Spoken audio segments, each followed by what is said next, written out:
Good morning, children. Today we are going to discuss last part of the same chapter, chapter number 5.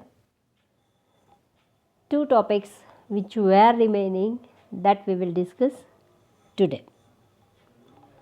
Astronomy and astrology. It is the most ancient science, right, that were discovered by three main saints, that is Bhaskaracharya, Aryabhatta and Varamihir. It is an information which is well organized and deep study of the astrology which was made by Indian ancient universities. These informations which we got today and whatever the informations we possess related to the astronomy and related to the astrology that were done in the past before many years, right? So Aryabhatta, who has given maximum concept related to the maths, and same thing he has done here in uh, astrology also, right? Astronomy is based on calculations of the rotation and revolutions of earth as well as all the planets, right? So whatever celestial objects were have their conditions or have their situations that were completely based with the calculations which is related to the maths. So the revolution and rotations, on that basis different type of informations have been carried out here in this, as well as different type of figures you can see in the sky in a particular days, especially in winter, because the sky is completely clear. So nowadays if you see the skies, you can see different type of constellations, right? And that constellations, their movements, all that thing based on the calculations through astrology and astronomy were developed, right? So astronomy means movement or the things related to the celestial bodies, right? और astrology क्या है कि astrology है वो जिसे हम ज्योतिष शास्त्र कहते हैं या ज्योतिष विद्या। सो उसके लिए भी आपने देखा होगा कि वहाँ पे भी ग्रह, नक्षत्र, वो सारी चीज़ें अफेक्ट करती है, राइट? तो आपने कुंडली देखी होगी किसी भी इंसान की, आप या आपकी खुद की भी देखी होगी कि उसमें अलग अलग डिफरेंट हाउसेस होते हैं। टोटल 12 हाउसेस होते हैं। हर एक हाउस के अलग अलग गॉड्स होते हैं। फिर कोई भी बच्चा जन्म लेता है तो उसके हिसाब से उसकी कुंडली में उसके ग्रह कौन से हैं, किस कंडीशंस में हैं, उसके हिसाब से उसका फ्यूचर प्रेडिक्ट किया जाता है, right? So that things are important and these knowledge we got from our ancestors, right? So that predictions were made on the basis of planetary movements. हर एक planet की जो movement है उस movement के base पे वो predictions दिए जाते हैं. And Aryabhatta made remarkable contributions in field of astronomy.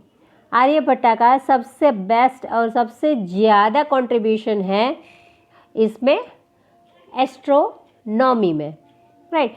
तो पहले के ज़माने में क्या होता है कि सोलर इक्लिप्स और ल्यूनर इक्लिप्स अगर होते हैं तो वो उनका जो कंसेप्ट है वो आर्यभट्टा ने दिया है कि जब अर्थ उसके रोटेशंस में होती है तो उसके बेसिस पे सोलर इक्लिप्स और ल्यूनर इक्लिप्स की इफ़ेक्ट आती है।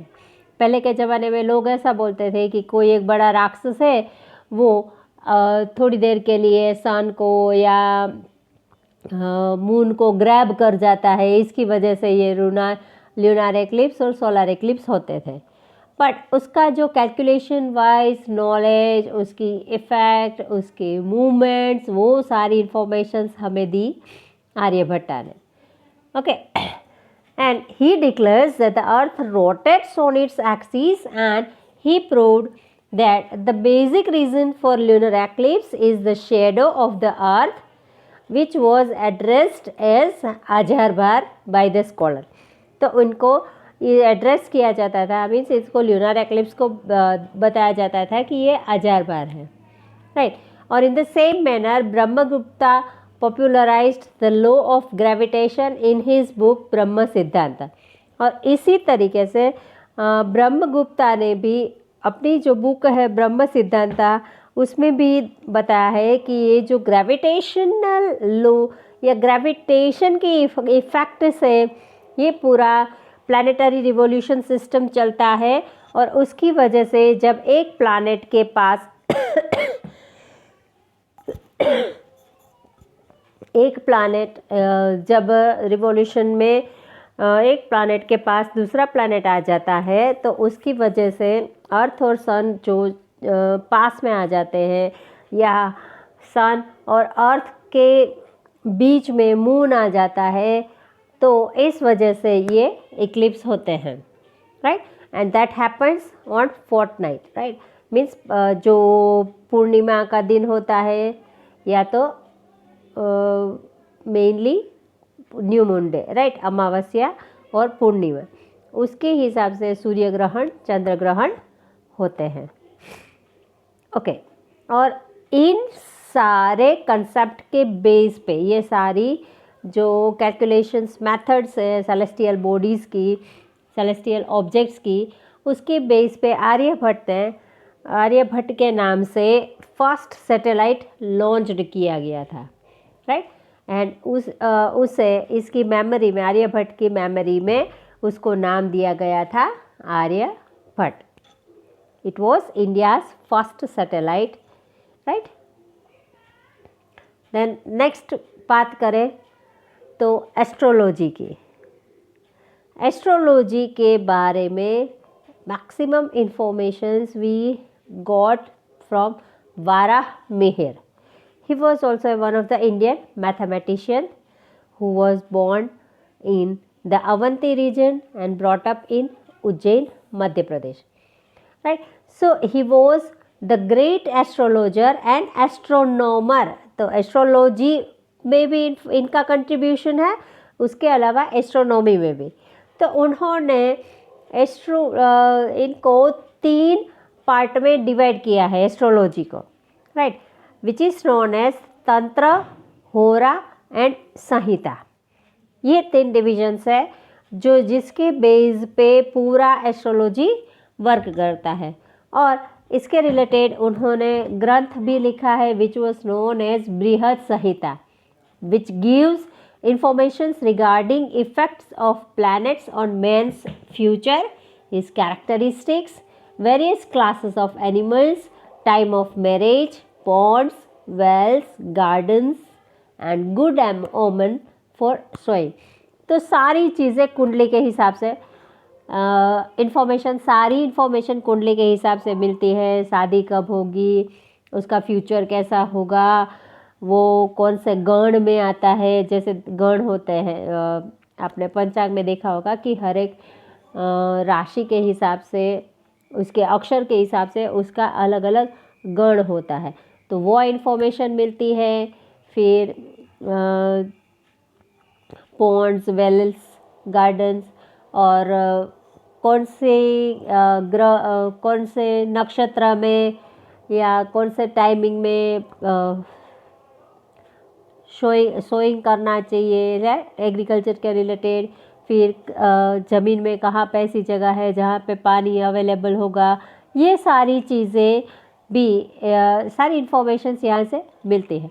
इन शॉर्ट के कोई भी इंसान है तो उनका बर्थ के टाइम से लेके उनका फ्यूचर के जो प्रेडिक्शंस है वो इसमें on the basis of this astrology ये बताया जाता है. Okay, so we should feel pride that our ancestors were experts in various sites. तो हमें प्राइड फील करना, we should feel pride, right, कि हमारे एंसेस्टर्स वो एक्सपर्ट्स थे अलग अलग साइट्स में, कोई एक ही पार्ट में नहीं, पर हर एक पार्ट में उनका नॉलेज है वो हमें आज भी काम लगता है। तो ये सारी चीज़ें हमें पास्ट की इंफॉर्मेशन से अवेलेबल होती है और इसका यूज़ हम हमारे डे टू डे लाइफ में भी होता है। Okay, so here in picture you can see the different planets, their effect, right. तो ये इनमें और अलग अलग कॉन्स्टलेशंस भी दिखाए गए हैं अगर बारीकी से देखो तो, जैसे शूटिंग स्टार से होता है हंटर का कॉन्स्टलेशन, उसके अलावा डब्ल्यू शेप में मिलता है शर्मिष्ठा का, राइट। फिर एक स्टार काइट जैसा कॉन्स्टलेशन दिखता है, जैसे हम कहते हैं सप्तर्षि। तो वो सारी चीज़ें अलग अलग शेप से, तो वो सारे टोटल 27 नक्षत्र हैं, राइट, जिसे हम कॉन्स्टलेशन कहते हैं, वो टोटल 27 है। ओके, तो रोहिणी, पूर्वाषाढ़ा, उत्तराषाढ़ा, ऐसे रेवती, कृतिका, उत्तर भाद्रपद, ऐसे टोटल 27 नक्षत्र है जो चाइल्ड के बर्थ के रिलेटेड भी, जब किसी के पास भी बर्थ होता है तो वो कौन से नक्षत्र में आया, तो नक्षत्र में भी 4 डिविजन्स है, उसके भी 4 चरण हैं, प्रथम, द्वितीय, तृतीय एंड चतुर्थ। तो उसके 4 चरण के हिसाब से भी उनके रिलेटेड प्रेडिक्शंस किया जाता है कि उसका कौन सा ऐसा प्लैनेट है जो इसकी कुंडली से उसको ज़्यादा पावरफुल बनाता है। जैसे इंसान के फीचर्स, राइट, तो फर्स्ट हाउस होता है जैसे कुंडली में, उससे उनका अपीयरेंस पता चलता है, उनकी कैरेक्टरिस्टिक्स पता चलती है। तो वो सारी चीज़ें रिलेटेड कनेक्टेड है एस्ट्रोलॉजी से। Okay, now next topic which we are going to discuss today, that is Vastushastra, right. तो there is an immense contribution of ancient India in the field of Vastushastra. Vastushastra means जो उनके गॉड है उसे, वो है Lord Vishwakarma. Vishwakarma ने जिसने सारी सृष्टि की रचना की है, राइट। तो वास्तु और विश्वकर्मा वो दोनों इंटर रिलेटेड है। ओके, तो it is an inseparable part of astrology. Vastushastra और एस्ट्रोलॉजी वो भी इंटरकनेक्टेड है, क्योंकि वास्तुशास्त्र बताता है कि कौन से एरिया में, कौन सी जगह पे कौन सा कंस्ट्रक्शंस करना चाहिए या होना चाहिए, और कंस्ट्रक्शंस के लिए ज़रूरी है कैलकुलेशंस। तो वो इसके साथ कनेक्टेड है, इंटर रिलेटेड है। And Vastushastra of India is being recognised, dignified and praised by many countries. ऐसा नहीं है कि वास्तुशास्त्र का यूज़ खाली इंडिया में ही होता है। इवन आपने ज़्यादातर आपने सुना भी होगा कि फेंग शुई का आजकल ज़्यादा चलता है, जैसे कि लाफिंग बुद्धा, राइट। आप उसका एग्जाम्पल ले सकते हो कि लाफिंग बुद्धा क्या है। If you see the structure of laughing Buddha and if you see the structure of lord Ganesha, that are equal, right. तो चाइना में जो वास्तुशास्त्र का यूज़ होता है उसे नाम दिया गया है feng shui, but this concept is developed here in India. फिर ऐसा नहीं है कि इंडिया में, अभी आजकल तो आपने देखा होगा कि यूरोप में भी बहुत सारी जगहों पे इन चीज़ों को इम्पोर्टेंस दिया जाता है, क्योंकि जो गुड ओमेन डेवलप करनी है उसके लिए वास्तु के टिप्स इम्पॉर्टेंट होते हैं। पर अगर कहीं भी कोई भी नकारात्मक नेगेटिव एनर्जीज है, नकारात्मक ऊर्जा है, तो उसको प्यूरिफाई करने के लिए भी वास्तु टिप्स इम्पोर्टेंस होती है, और उसके हिसाब से कुछ कंस्ट्रक्शंस में भी चेंजेस किए जाते हैं या करवाए जाते हैं। और ज़्यादातर अगर घर, ऑफिस, बिल्डिंग्स बनाने हो, फैक्ट्रीज एस्टैब्लिश करनी हो, उसका कंस्ट्रक्शंस करना है, तो उनके सारे प्रिंसिपल्स यहाँ पे हमें वास्तुशास्त्र से वास्तु टिप्स मिलते हैं, राइट। तो इसके लिए ब्रह्मा, नारद, बृहस्पति, भृगु, वशिष्ठा एंड विश्वकर्मा, इन सारों ने वास्तुशास्त्र के रिलेटेड बहुत सारी इन्फॉर्मेशंस दी गई है। मीन्स हमें इन देवताओं से वास्तु के रिलेटेड टिप्स मिलते हैं। Okay, so they have propagated the principles of constructions for dwellings, temple, palace, ashwashala, forts, storehouses of ammunition and the town planning, and the descriptions of vastu is made mentioned in Brihad Samhita, right। तो ये सारी चीज़ें, चाहे आपको कुआं गाड़ना हो, palaces बनाना हो, temples बनाने हो, अश्वशाला का भी अपना इम्पोर्टेंस था हिस्ट्री में, क्योंकि उस टाइम में ये जो वेपन्स अभी जो हम यूज़ करते हैं उस टाइप के नहीं थे, और उसके अलावा ट्रांसपोर्टेशन इतना डेवलप्ड नहीं था। So they were using specially horses for war as well as to move from one place to another. तो अश्वशाला का भी अपना इम्पोर्टेंस था। उसके अलावा स्टोर हाउसेस, टाउन प्लानिंग कैसा होना चाहिए, जैसे मोहनजोदारो और हड़प्पा में हमने उसके बेस्ट एग्जांपल्स देखे, राइट। So that were completely based on Vastu tips, but that were used in the past, and that information we can get from the book Brihad Samhita, right. पर समय के साथ बहुत सारी चीज़ों में चेंजेस आते हैं, कुछ बहुत सारा नॉलेजेस यूज़ में नहीं आता, तो ऐसा इसमें भी हुआ था। तो टाइम के हिसाब से वास्तुशास्त्र का इम्पोर्टेंस कुछ टाइम के लिए कम हो गया था, पर 15th सेंचुरी में उसका वापस उसको इम्पोर्टेंस दिया गया राणा कुंभा ऑफ मेवाड़, राइट।